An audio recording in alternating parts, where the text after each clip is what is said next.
Guys, this is for the solo travel. Andito ako ngayon sa New Coast dahil pagod ang aking mga tropa. Ako na lang mag-isa. Dahil ito ang me time for me. 9? So siya po, si kuya po magpipicture sa akin. Mamaya na, doon na muna. Ay, ano ba ito? Bakit yan? Popcorn ka lang, ma'am? Ha? Anong hotel ka dyan lang? Diyan sa Walds, yung mga kasama ko, mga kaibahan ko, nag-auyun senda. Ako taga Mabilo, sa Kalibo. Tapos, mga ka-work ko, sinama ko sila dito. 3 araw na kami dito. Nag-high tide din to, kuya. So guys, nandito na ako ngayon sa Boracay, New Coast. Yan, ang ganda pala dito. Kung gusto mo ng peaceful life, dito ka. Dito ang mga mayayaman. At i-claim na natin soon. Bubuk kami dito. Though, lagi naman kami nandito. I mean, taga dito naman talaga kami sa Aklan.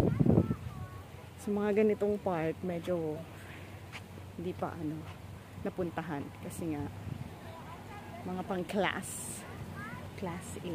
Yan, ganda. Ngayon, nandito na ako sa Bulabog Beach at dito tayo sa sikat na coconut tree.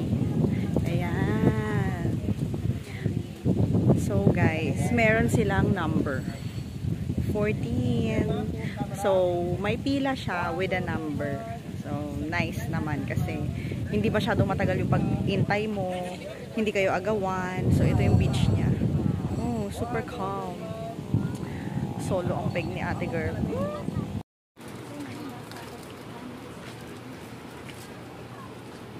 Uwi na kami. Oo. Hi miss, how are you? Tired. May paka Turista yarn. Turista yan. Yung mga Lego niya, barko. Ito. Bubaw.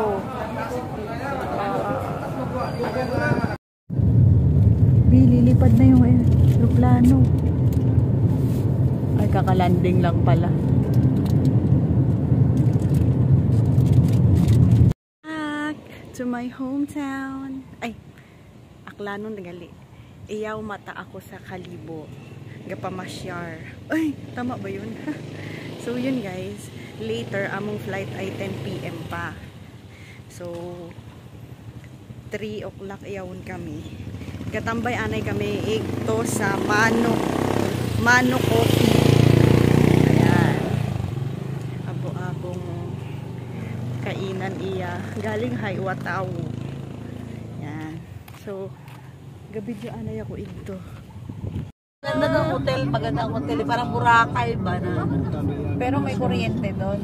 Oo, yung sa amin kasi na yun, parang mga squatter lang yung tirahan doon. Boracay, lapit ako. Isang oras na yata yung tawid ng doon. Tapos papunta pa lang sa inyo doon, madaan kayo sa mga isla-isla. Baba na kayo. Dito na tayo. Ay, dito na ba tayo? Ha? May RM